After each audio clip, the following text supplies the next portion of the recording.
మిగిలిన పెద్దలు అనేక ప్రజా సంఘాల వారు ఇక్కడికి విచ్చేసిన సోదర సోదరి మళ్ళందరికీ నా నమస్కారాలు.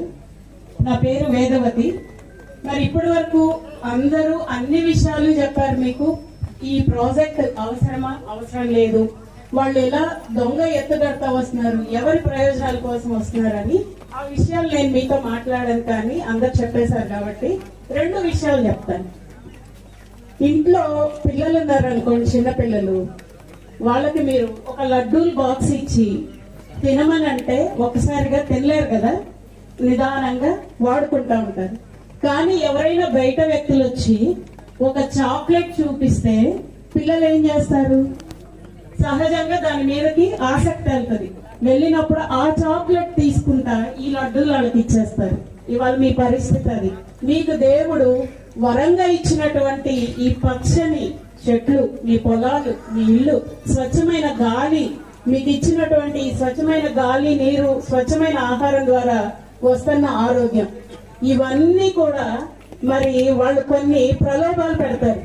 అధికారులు మీ దగ్గరకు వచ్చినప్పుడు ప్రజాభిప్రాయ సేకరణ అంటారు, కానీ వాళ్ళు మీకు ఏం చెప్తారంటే, ఇదిగో మీకు ఇక్కడ ప్రాజెక్ట్ వస్తే ఉద్యోగాలు వస్తాయి. ఇప్పటి వరకు మన వాళ్ళు చెప్పారు, ఉద్యోగాలు వస్తాయి. ఆశ వస్తుందా రాదా? మీకు వస్తుంది.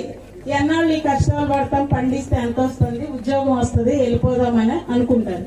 ఇంకొకటి ఏం చెప్తారంటే, ఇక్కడ ఎంత ఉంది నీకు ఇల్లు? ఒక 2 సెంట్ల 3 సెంట్ల. ప్రాజెక్ట్ వస్తే మీకు R&R కింద ఒక 10 సెంట్లలో ఇల్లు కట్టించిస్తాం, ఒక 5 సెంట్లలో ఇల్లు కట్టిస్తాం. ఇవన్నీ చెప్తారు. చెప్పి మీలో కొంతమందిని, ఇప్పటి వరకు మరి పెద్దలందరూ చెప్పారు ఐకమత్యంగా ఉండి పోరాడదామని.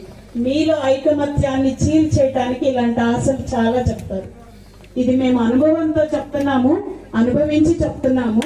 కాబట్టి ఇలాంటి ప్రలోభాలకి ఎవ్వరూ మీరు లొంగిపోవద్దు. ఎందుకంటే గత చరిత్ర ఇప్పటి వరకు పరిశీలిస్తే ఏ ప్రభుత్వం వచ్చినా R&R ప్యాకేజీలు పూర్తి చేయదు. మరి నేను అందులో ఒక బాధితురాలుగా చెప్తున్నాను. 10 సంవత్సరాల నుంచి మాకు మా స్థలాలు తీసుకుని మాకు ఇస్తానన్నది ఇంతవరకు ఇవ్వాల, ₹1 కూడా. మేమే కాదు, ఇంకెవరికి ఇవ్వాల.